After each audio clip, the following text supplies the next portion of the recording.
उससे पूछ तो लीजिए ना उसने। बाहर बैठ के देखा तो बता पाऊंगा। आप यहीं यहीं बैठिए, मेज पे बैठिए, ये ले दीजिए चाय। इधर बैठा तो पीछे से आएगा। तो शुरू करते हैं। दोस्तों, आज का विषय जिस पर मैं आपके साथ अपने विचार साझा करने जा रहा हूं, वो है कि किस प्रकार हमारे लोकतंत्र को बहुसंख्यकवाद से खतरे पैदा हो गए हैं और उसकी चुनौतियां क्या हैं। यानी मेजॉरिटेरियनिज्म और इंडियन डेमोक्रेसी।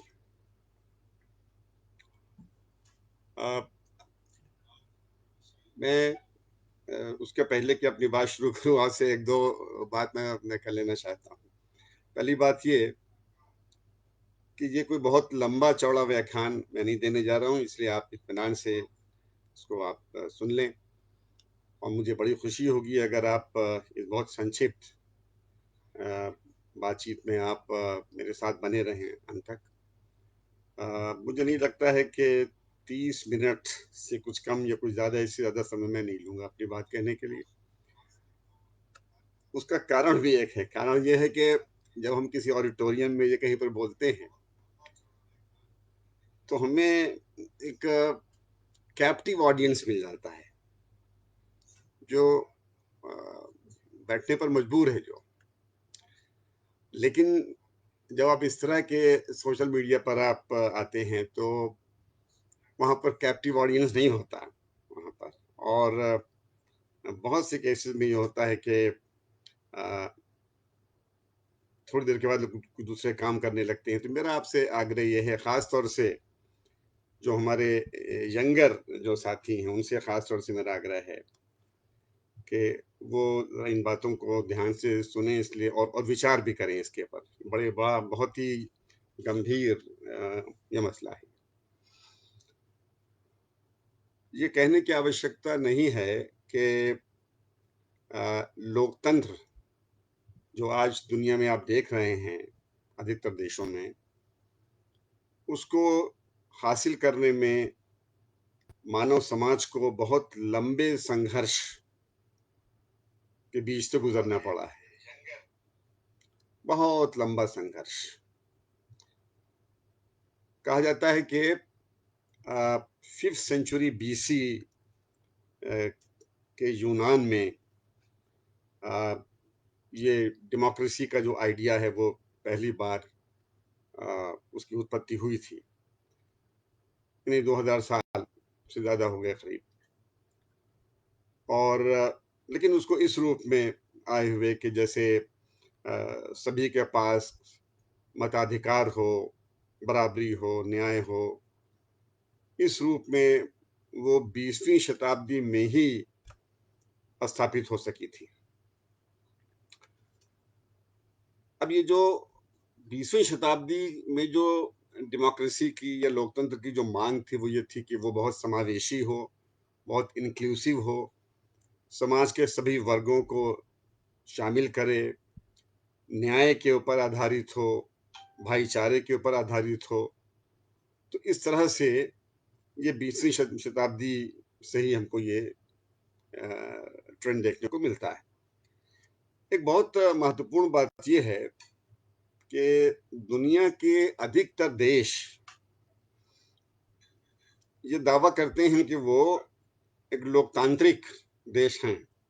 कम से कम दावा उनका यही है। और अभी मैं कहीं पढ़ रहा था तो मैंने देखा कि सिर्फ 5 या 6 देश ऐसे हैं जो ऐसा दावा नहीं कर रहे हैं कि वो लोकतांत्रिक हैं। जैसे सऊदी अरबिया या UAE, यूनाइटेड अरब एमिरेट्स, या कतार, या ब्रूनी। बस यही कुछ ऐसे देश हैं जो इस बात का कोई दावा नहीं कर रहे हैं कि वो लोकतांत्रिक हैं। बाकी लगभग सभी देशों का दावा यह है कि वो लोकतांत्रिक हैं। अब वो कितने लोकतांत्रिक हैं, किस हद तक हैं, लोकतंत्र का कौन सा रूप उनमें है, वो बहस का मुद्दा हो सकता है। एक बड़ी दिलचस्प बात यह है कि हम में से ज्यादातर लोग अ, लोकतंत्र को चुनाव से हमेशा जोड़कर देखते हैं। यानी अगर चुनाव हो रहे हैं तो इसका मतलब है कि लोकतंत्र है। ये शायद लोकतंत्र की बहुत ही संकुचित अवधारणा होगी शायद ये, इसलिए कि लोकतंत्र सिर्फ चुनाव नहीं है। लोकतंत्र के अपने कुछ तकाजे हैं, अपने कुछ शर्तें हैं, जैसे कि वो रिप्रेजेंटेटिव होना चाहिए, वो एक सभी को शामिल करे, समावेशी हो, वो उदार हो, न्याय पर आधारित हो, कॉन्सेंसस पर आधारित हो, लोगों के सभी के मत लिए जाएं, और सबसे महत्वपूर्ण बात यह है कि वो सभी तरह के मतांतरों को न सिर्फ ये कि उसको बर्दाश्त करे, टॉलरेट करे, बल्कि उसका वो स्वागत भी करे उसका। तभी हम सही मानों में कहते हैं कि वो एक लिबरल डेमोक्रेसी है, जब एक उदार एक लोकतांत्रिक प्रणाली है। अब अगर हम देखें इस पैमाने पर, अगर हम देखें तो हम ये देखेंगे कि उसमें कुछ और शर्तें भी जुड़ जाती हैं। जैसे लोकतांत्रिक होने के लिए ये बहुत जरूरी है कि हमारे पास एक आजाद न्यायपालिका हो, एक आजाद मीडिया हो, जो आवाम को इंसाफ दिलाने के लिए, उनकी आवाज जो है वो उठाने के लिए सहायक हो उसमें। ब्रिटेन की जो पार्लियामेंट है उसके एंट्री के ऊपर एक बहुत बड़ा बोर्ड लगा हुआ है जिस पर यह लिखा हुआ है कि मुझे तुम्हारे विचार पसंद नहीं है, लेकिन मैं अपने जीवन के अंतिम क्षण तक तुम्हारे उस अधिकार के लिए लड़ता रहूंगा जिसके तहत तुम अपने विचारों को व्यक्त कर सको। लोकतंत्र की स्पिरिट जो है, लोकतंत्र की यही स्पिरिट है। एक और चीज जो हम देखते हैं आज के आधुनिक लोकतंत्र में, वो ये है कि बहुत से स्कॉलर्स का ये मानना है, और बहुत हद तक सही भी बात है, कि एक सही मायने में लोकतंत्र के लिए जो लिटमस टेस्ट है वो ये होगा कि वो अपने अल्पसंख्यक समुदायों के साथ और महिलाओं के साथ कैसा व्यवहार करती है, वो लोकतंत्र किस तरह से, लोकतांत्रिक व्यवस्था कैसे उसको उसके साथ अच्छा व्यवहार करती है। अब यहाँ पर अल्पसंख्यक खाली धार्मिक अल्पसंख्यक के सेंस में नहीं है, यहाँ पर हम अल्पसंख्यक की बात कर रहे हैं कि जो सभी तरह की जो माइनॉरिटीज हैं, धार्मिक अल्पसंख्यक, भाषाई अल्पसंख्यक, एथनिक माइनॉरिटीज, हाँ तो यह है कि सेक्सुअल माइनॉरिटीज भी, जैसे LGBT है, लेस्बियन, गे, बाइसेक्सुअल, ट्रांसजेंडर, सभी के लिए। तो किस तरह से वो अपनी तमाम तरह की माइनॉरिटीज और महिलाओं के साथ कैसा सलूक करती है, ये पैमाना बनेगा आज के लोकतंत्र का। तो ये कसौटी हमारी ये भी होती है, उसमें जो बहुत सी कसौटियां हैं उसमें कसौटी बड़ी महत्वपूर्ण ये भी है। और ये बात तो है ही साथ में कि वो एक सेकुलर डेमोक्रेसी होना चाहिए। अब अगर वो सभी तरह के माइनॉरिटीज के साथ बहुत अच्छा व्यवहार अगर ये डेमोक्रेसी कर रही है, तो दूसरे शब्दों में इसका मतलब ये हुआ कि वो जो डिसएम्पावर्ड हैं, जिनके पास शक्ति नहीं है, वो उनके सशक्तिकरण के लिए भी काम कर रही है। ये उसके निहितार्थ हैं, ये कहने की भी जरूरत नहीं, उसका मतलब यही होता है। अब यहाँ एक समस्या है, और समस्या ये है कि हम में से बहुत से लोग लोकतंत्र और बहुसंख्यकवाद के बीच में अंतर नहीं करते। ये बहुत से लोग ऐसे हैं जो नहीं जानते कि उसमें अंतर क्या है। बहुत बड़ा अंतर है दोनों। ये बात इतनी सिंपल नहीं है कि आप कह दें कि भाई लोकतंत्र का मतलब तो ये हुआ कि ज्यादा संख्या जिसके साथ हो, अगर वो ऐसी व्यवस्था है कि जिसके पास ज्यादा संख्या है उसके पास सत्ता हो और उसको जो मर्जी आए करने का अधिकार हो, अगर अगर इस तरह से देखा जाएगा डेमोक्रेसी को, तो इसका मतलब ये हुआ कि फिर डेमोक्रेसी जो है वो वैसी नहीं है जिसका सपना पिछले 2000 साल से देखा जा रहा था। इसलिए कि डेमोक्रेसी अपने समाज के वीकर सेक्शंस के लिए, जो उनके कमजोर वर्ग हैं, उनके लिए एक आशा की एक किरण होती है। उनके हाथ में एक हथियार होता है वो, जिससे वो न्याय के खिलाफ लड़ते हैं। तो अगर वो अपने कमजोर वर्गों के एम्पावरमेंट के लिए काम नहीं करती या उनका डिफेंस नहीं करती, उनको सुरक्षा प्रदान नहीं करती वो डेमोक्रेसी, तो फिर वो डेमोक्रेसी नहीं मानी जानी चाहिए फिर वो। अब यहां पर अगर हम देखें तो ये जो बहुसंख्यकवाद है, मेजोरिटेरियनिज्म, ये एक पॉलिटिकल फिलॉसफी के रूप में भी देखी जा सकती है, यानी एक राजनीतिक दर्शन के रूप में भी उसको हम देख सकते हैं, जिसका आधार ये है कि मेजॉरिटी जो है, मेजॉरिटी कम्युनिटी जो है, वो बाकी सभी वर्गों से सुपीरियर मानी जाएगी। यानी उसकी जो सुप्रीमेसी है मेजॉरिटी कम्युनिटी की, ये जो भी मेजॉरिटी में है उसकी सुप्रीमेसी जो है वो सबको स्वीकार करनी पड़ेगी, और नहीं करेगी तो वो ताकत से करवाएगी।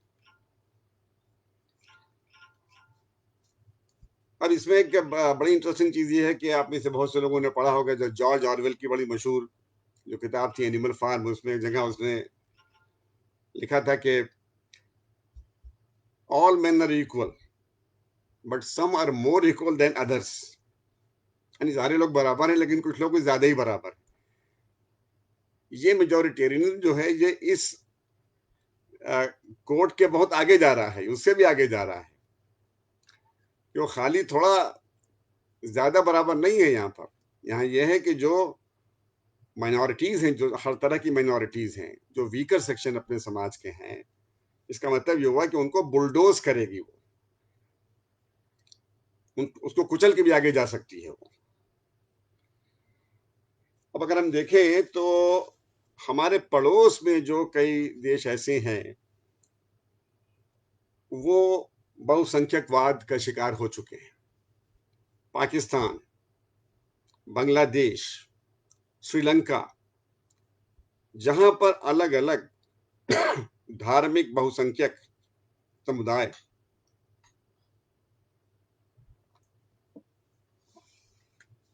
एक तरह की मेजॉरिटेरियन डेमोक्रेसी को हथियार के तौर पर इस्तेमाल कर रहे हैं। अब देखा जाए कि ये जो बहुसंख्यकवाद है, ये कामयाब होने के लिए इसकी रणनीति क्या होती है, और ये पूरे दुनिया में कॉमन है चीज, ये रणनीति एक ही है।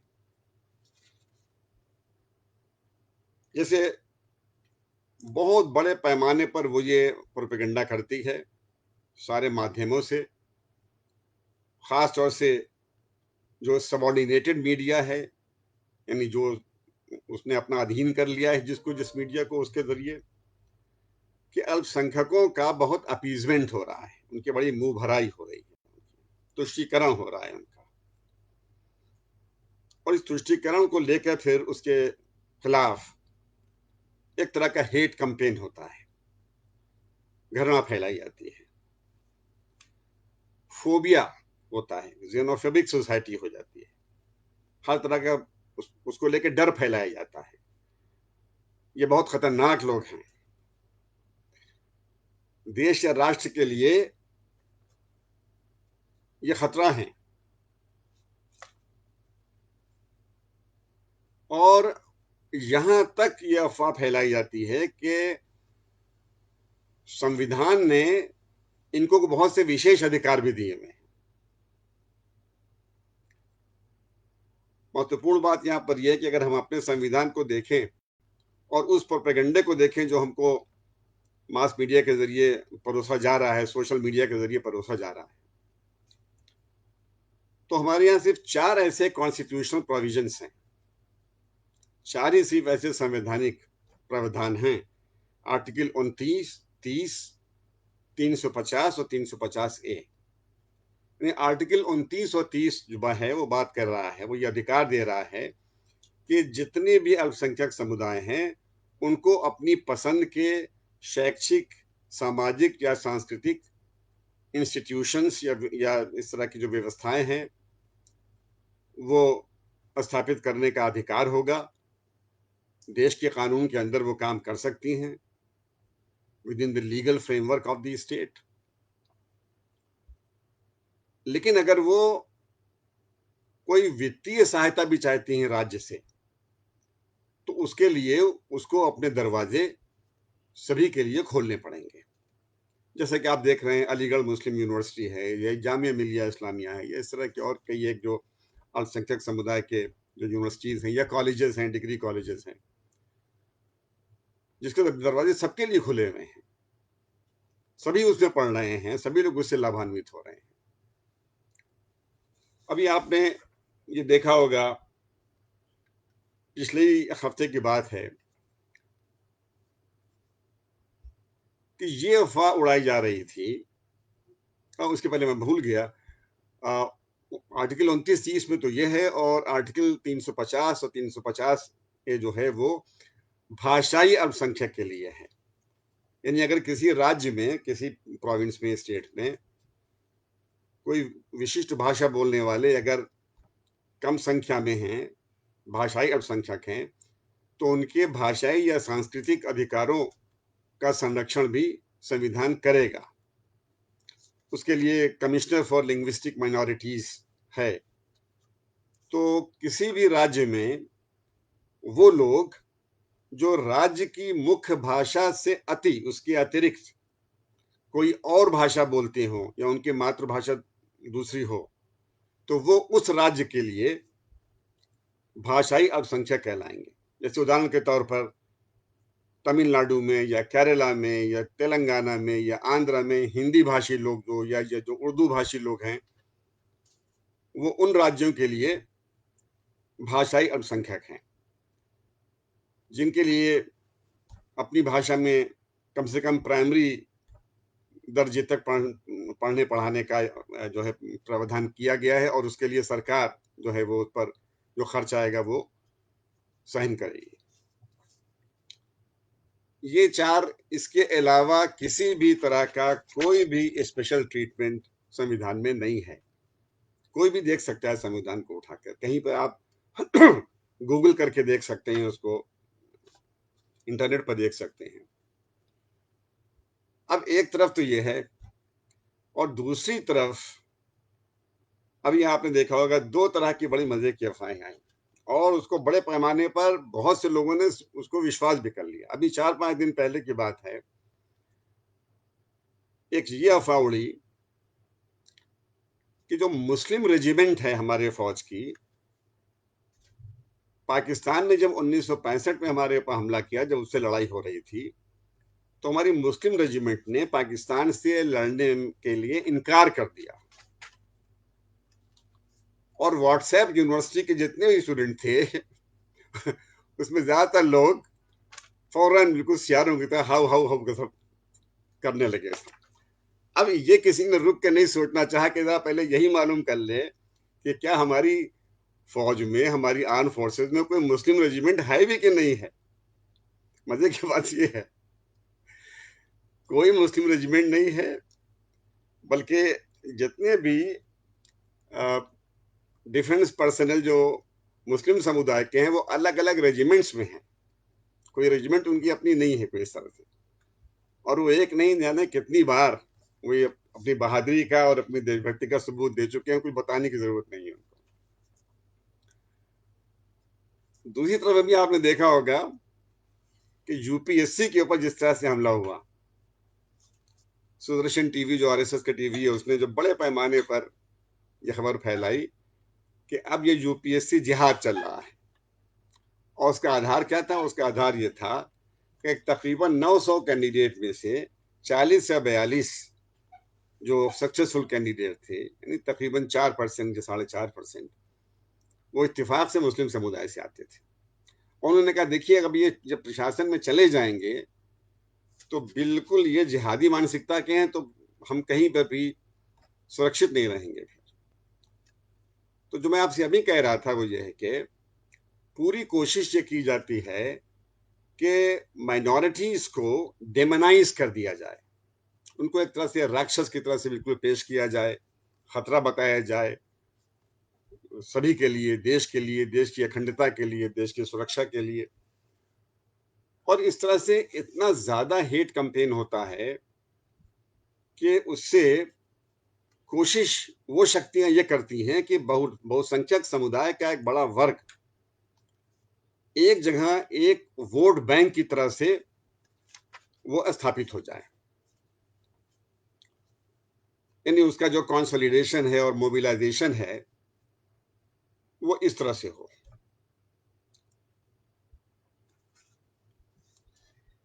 अब अगर इसको थोड़ा सा एकेडमिक लेवल पर देखा जाए कि ये मेजॉरिटेरिज्म है क्या चीज है, बहुसंख्यकवाद है क्या, तो उस पर बहुत विद्वानों ने बड़ा अच्छा काम भी किया। पार्थ चटर्जी हैं, अभी मैं मुकुल केसवन का पढ़ रहा था, बहुत अच्छा। उन्होंने कहा है कि जो सिंपल तरीके से अगर कहा जाए तो बहुसंख्यकवाद उस विचारधारा को कहते हैं जो ये मान के चलती है कि मेजॉरिटी को एक सॉवरेन अथॉरिटी मिलेगी, यानी कोई इससे सवाल नहीं कर सकता, सारी अथॉरिटी उसके पास होगी,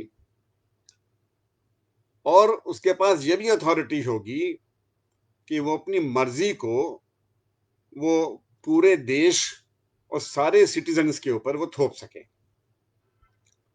उसको इम्पोज कर सके, जिसमें धार्मिक आस्था भी शामिल है। यानी वो अपनी धार्मिक आस्था को देश के सभी नागरिकों पर बराबर से थोप दे और ये कहे कि नहीं, ये मानना पड़ेगा। अब ये बात अपने आप में बड़ी प्रॉब्लमेटिक इसलिए हो जाती है कि खाली ये अल्पसंख्यकों तक महदूद नहीं रहेगी। फिर बात ये हमारे बहुसंख्यक समुदाय का भी एक अच्छा खासा वर्ग, लाखों करोड़ों लोग ऐसे हैं जो अधार्मिक हैं या नास्तिक हैं। उनका क्या होगा? उन पर कैसे अला देंगे? वो तो समुदाय में पैदा होने के बाद भी जरूरी नहीं कि वो आस्था रखते हों। तो हमारे देश में सभी धार्मिक समुदायों में ऐसे लाखों करोड़ों लोग हैं जो प्रैक्टिसिंग हिंदू या प्रैक्टिसिंग मुस्लिम या प्रैक्टिसिंग क्रिश्चियन नहीं है। तो बहुसंख्यकवाद क्या ऐसे तमाम हिंदुओं पर भी उस आस्था को जिसको वो सही मान रही है कि उस पर ला देगी उसके ऊपर? तो ये तो एक तरह का कन्वर्जन हो गया, क्या उसको आप कन्वर्ट कर रहे हैं आप उसको बिला वजह।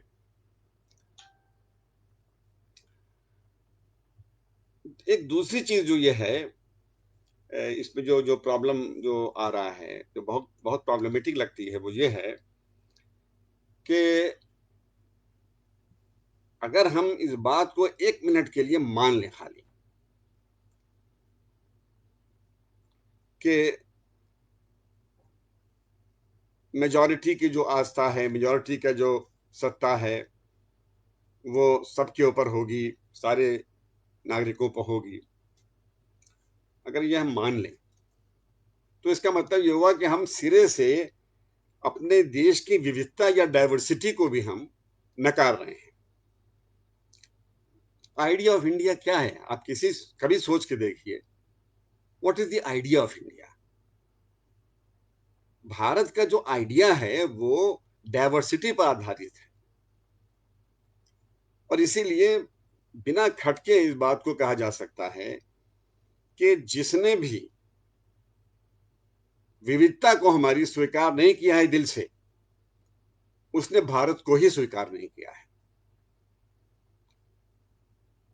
अब आप इस आलोक में अगर आप हमारे बड़े बड़े नेताओं की जो एक विशिष्ट विचारधारा से आती हैं, अगर आप उनके आप बयान सुने, वन नेशन वन कल्चर, आपने 50 बार सुना होगा।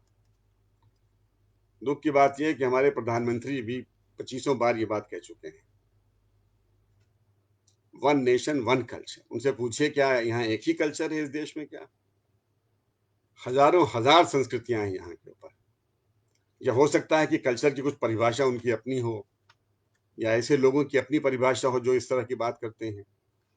लेकिन एक चीज इससे बिल्कुल साफ है कि वो देश की डाइवर्सिटी या विविधता को भी किसी हालत में स्वीकार करने को तैयार नहीं है। इसका मतलब अब इससे तो देश टूट जाएगा। इससे तो आपको याद होगा, एक आध बार हल्की फुल्की सी कोशिश हुई थी दक्षिण भारत में हिंदी को ज्यादा पॉपुलराइज किया जाए इसको लेके, और क्या हुआ था बताने की जरूरत नहीं है इस समय। आप हर जगह पढ़ सकते हैं उसको। व्हाट्सएप यूनिवर्सिटी के अलावा आप बाकी चीजों पर भी विश्वास कर सकते हैं, पढ़ सकते हैं उसको आप।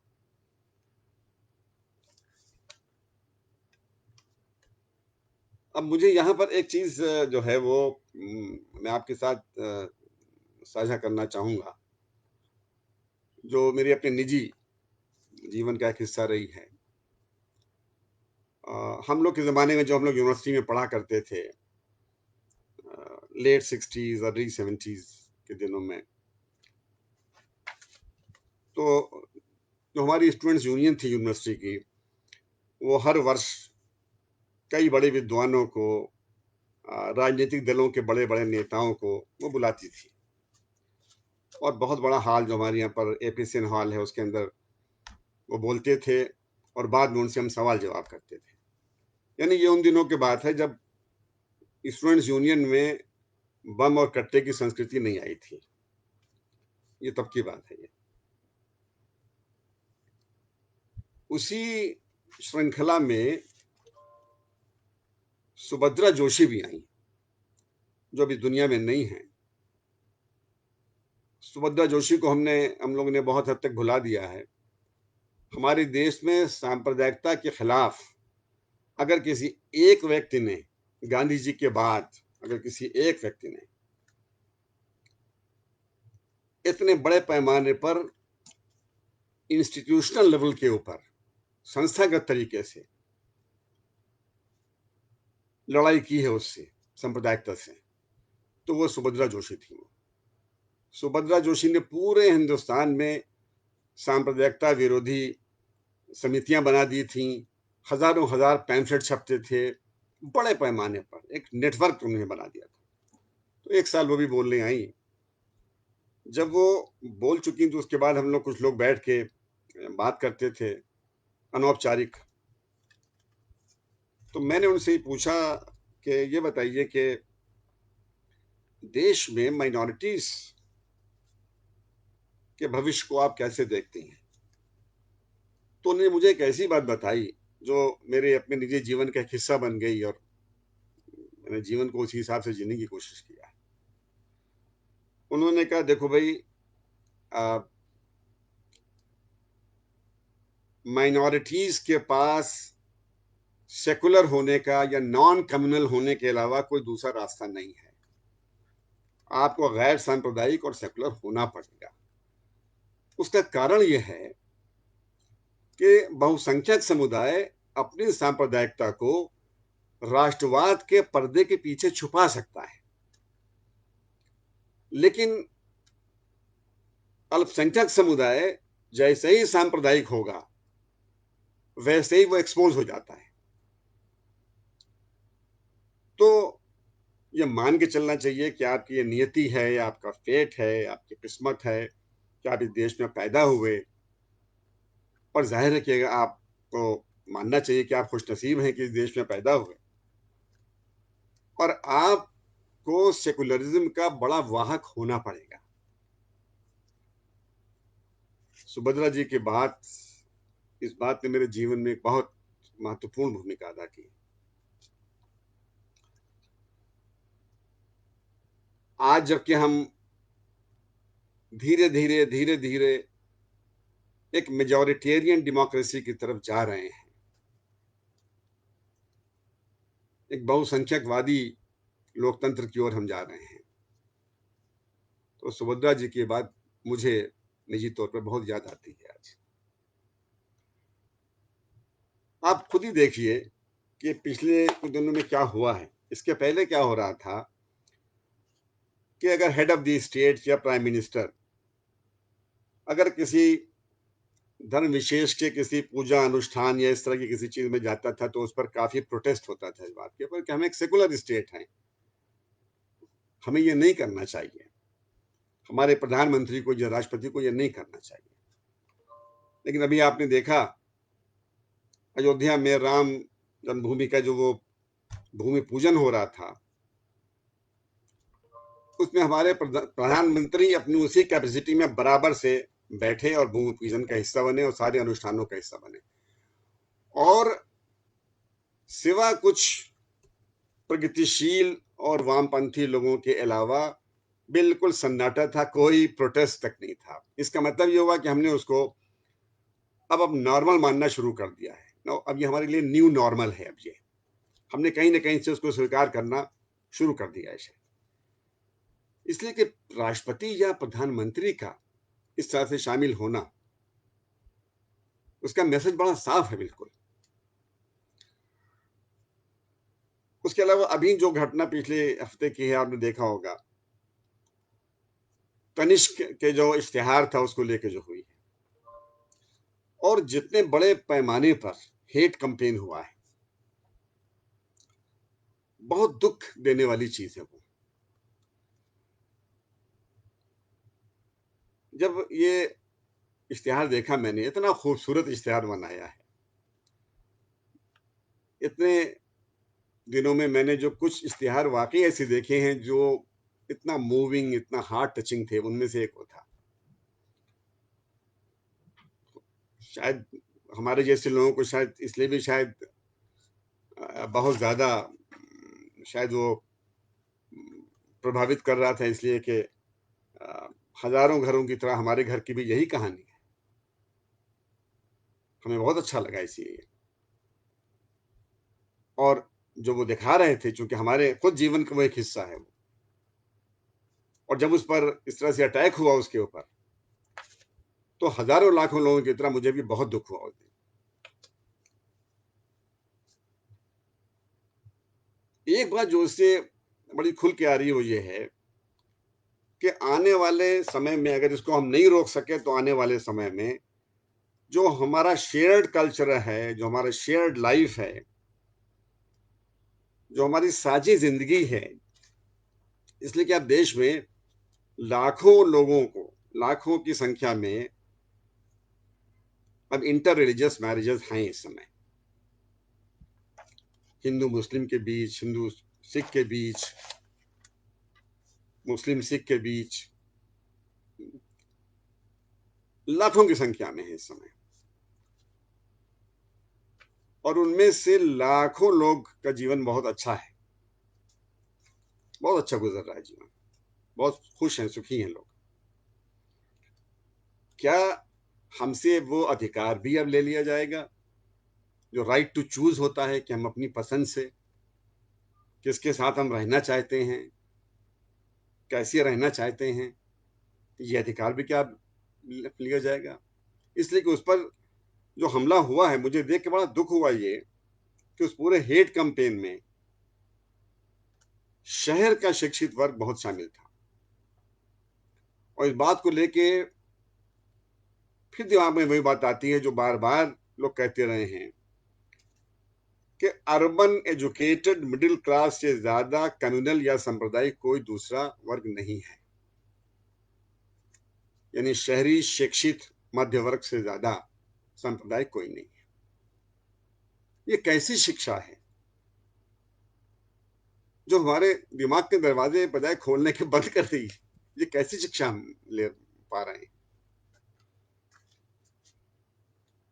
एक ऐसे समय में जब आप देखिए मास मीडिया की जो हालत है वो आप देख ही रहे हैं, जिस तरह से कारपोरेट घरानों के प्रभाव में हैं, उनके खरीदे हुए हैं, जिस तरह से हमारी न्यायपालिका लगातार कितने दबाव में है। अब इस वक्त जो सबसे महत्वपूर्ण इस वक्त बात होगी वो ये है कि किस तरह से डेमोक्रेसी को मेजॉरिटेरियनिज्म से कैसे डीलिंक किया जाए, यानी लोकतंत्र को बहुसंख्यकवाद से कैसे डीलिंक की, उसकी जो लिंकेज है, जो उसका जो संबंध है, कैसे कैसे तोड़ा जाए उसका संबंध। इसलिए कि अगर हम नहीं ऐसा कर सके तो ये इसमें किसी को कोई शक नहीं रहना चाहिए कि इसका अगला बड़ा कदम फांसीवाद की तरफ ही होगा। इसलिए कि जो लोग भी ये समझते हैं कि इलेक्शन है तो डेमोक्रेसी है, वो शायद भूल जाते हैं कि फांसीवाद हमेशा डेमोक्रेसी के, लोकतंत्र के कंधे पर चढ़ के आया है। हमारे सामने अभी बहुत दिन नहीं हुआ है, जर्मनी की मिसाल है, हिटलर की मिसाल है अभी। तो पहले वो लोकतंत्र का इस्तेमाल करता है चुनाव के माध्यम से, और एक बार सत्ता में आने के बाद लोकतंत्र को समाप्त करता है। तो अगर ये हम नहीं कर सके तो आने वाले दिनों में इसका मतलब यह हुआ कि हम बहुत तेजी के साथ ये व्यवस्था फांसीवाद की ओर कदम बढ़ाने जा रही है, अगर इसको चेक नहीं किया गया। अब ये बड़ा मुद्दा तो है ये, लेकिन मुझे ऐसा लगता है कि मुझे मेरे निजी राय ये है कि इसमें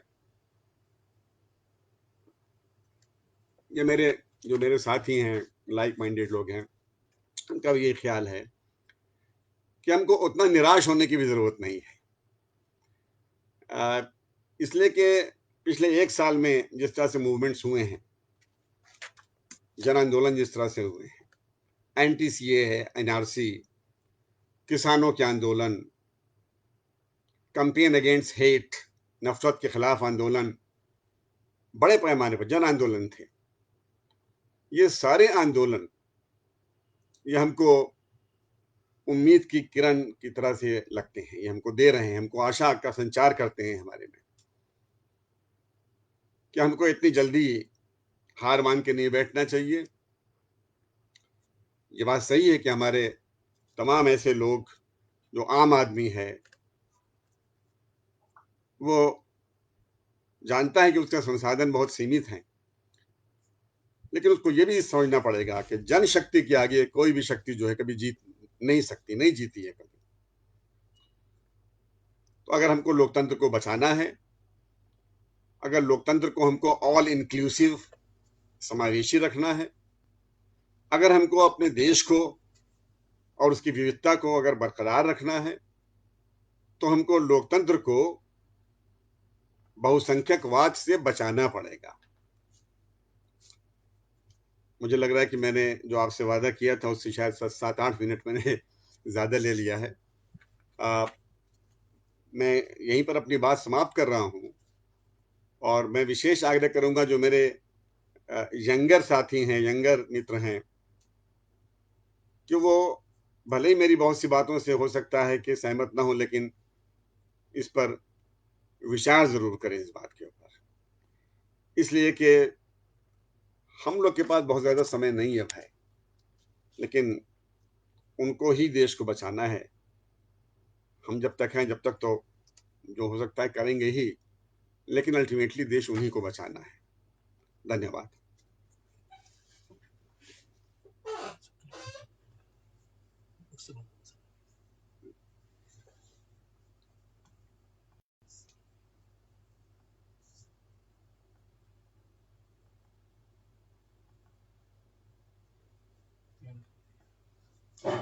ठीक है, बढ़िया बात है।